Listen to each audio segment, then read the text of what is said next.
Le président du Conseil constitutionnel, Laurent Fabius, vient de l'annoncer. Il y aura 12 candidats à l'élection présidentielle de 2022. 12 candidats qui seront donc présentés, qui se présenteront le dimanche 10 avril. 12, c'est une surprise parce qu'il y a des candidats qui méritaient manifestement de figurer parmi les retenus, parmi les parrainés. Il se pose un problème de fond grave s'agissant de la désignation des candidats en ce qui concerne le parrainage ou la présentation. Là, il faudra revoir la copie parce que il y a des incohérences manifestes. Je pense à un candidat qui aurait dû figurer parmi les candidats à cette élection. Il s'agit du président de l'UPR, François Asselineau, qui n'a pas recueilli manifestement ses 500 parrainages. Ça me paraît totalement scandaleux parce que lorsque qu'on suit les hommes politiques, leurs démarches, leurs actions, eh bien François Asselineau est un homme politique de premier plan qui depuis 13 ou 14 ans, à la tête du parti qu'il a créé, l'UPR, tient un discours gaullien, gaulliste. Il est pour une France souveraine, indépendante. Il se différencie manifestement de beaucoup d'autres candidats opportunistes qui n'ont en réalité aucun programme, alors que là, François Asselineau, et j'en avais fait écho, je m'en étais fait l'écho puisque j'avais lu son programme, il présentait un programme qui avait de la tenue, un programme qui était en correspondance avec beaucoup d'attentes en France. Beaucoup de Français se trouvaient en phase, se trouvent toujours en phase avec François Asselineau.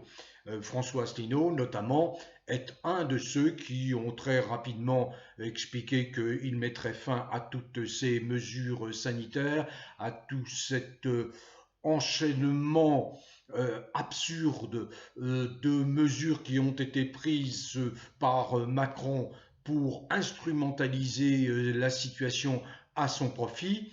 Donc, avec François Asselineau, la démarche était claire par rapport à cette fausse crise sanitaire. Eh bien, on mettait fin à toutes ces absurdités, fini les confinements, fini cet état d'urgence quasi permanent qui n'est pas du tout justifié. Voilà. Je le regrette car je suis François Asselineau, je ne suis pas adhérent de l'UPR, je suis simplement un observateur qui m'intéresse plus à ceux qui ont des choses à dire plutôt que à des pantins ou des marionnettes opportunistes qui apparaissent là tous les 5 ans pour essayer de glaner un peu de notoriété, mais qui en réalité n'ont aucune efficacité dans le jeu politique de la France.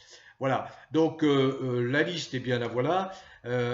Nathalie Arthaud, lutte ouvrière, Nicolas Dupont-Aignan, Debout la France, Anne Hidalgo, le Parti socialiste, Yannick Jadot, Europe Écologie Les Verts, Jean Lassalle, le Parti résistant, Emmanuel Macron, LREM, Jean-Luc Mélenchon, la France insoumise, l'Union populaire, Valérie Pécresse, les Républicains, Éric Zemmour, Parti Reconquête, Marine Le Pen, le Rassemblement national, et donc Philippe Poutou, qui représente le nouveau parti anticapitaliste. La candidature de Philippe Poutou était incertaine jusqu'au dernier moment, mais lui, contrairement à François Asselineau, est parvenu à recueillir ses 500 sésames, précieux sésames, pour figurer à cette compétition, la principale, le point d'orgue de la vie publique en France, tous les 5 ans.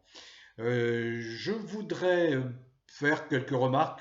Première remarque, je suis absolument effaré, effaré, scandalisé, profondément scandalisé de constater que Macron est bien en guerre contre la Russie, puisque, faisant fi de tout ce qui fait le socle des démocraties, eh bien, il interdit à RT France de diffuser. Ça veut dire qu'il est impossible aujourd'hui de pouvoir s'informer vers l'un des seuls médias objectifs et honnêtes, car soyons très très clairs, le 90% des médias que j'ai baptisés il y a fort longtemps merdias français ne sont que des agences de propagande au service de 8-9 oligarques qui ont la mainmise sur l'information, qui triturent les esprits des gens, qui conditionnent les esprits des gens, qui manipulent les opinions des gens à travers également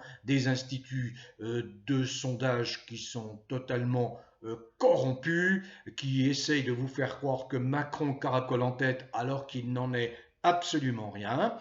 Je vous ai donné les éléments il y a 2 jours dans une vidéo qui a suscité quelques controverses, notamment à propos de ma position vis-à-vis d'Éric Zemmour. Je ne veux pas ici entamer une polémique, avec ceux qui ne partagent pas mon point de vue et qui soutiennent Éric Zemmour. À chacun ses convictions. J'ai les miennes.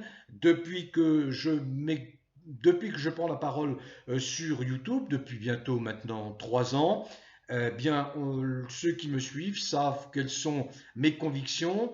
Je suis un humaniste.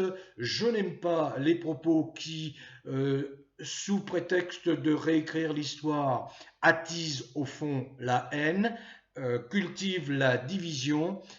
Une nation, c'est quoi? Ce sont théoriquement bien des gens qui vivent ensemble, vivent bien ensemble, d'où qu'ils viennent, quelles que soient leurs origines, quelle que soit leur couleur de peau. C'est ce que je répète à la fin de toutes mes vidéos. J'ai dû en enregistrer environ 700 peut-être depuis 3 ans. Voilà, c'est ma conviction profonde d'être humain. Pourquoi? Parce qu'il n'y aurait pas d'humanité aujourd'hui s'il n'y avait pas eu la prise de conscience depuis fort longtemps des êtres humains qu'il était nécessaire de s'entraider, d'être solidaire, de penser aux autres. Voilà. Or, il y a des discours qui sont des discours zémouriens, très intellectualistes. Zemmour, qui est un polémiste, je l'ai expliqué, qui aime effectivement les joutes oratoires, les joutes dans le cadre de controverses, de mon point de vue, se trompe en visant plus particulièrement l'islam et les musulmans, et il commet les mêmes erreurs, les graves erreurs qui ont été commises par de peu reluisants dictateurs.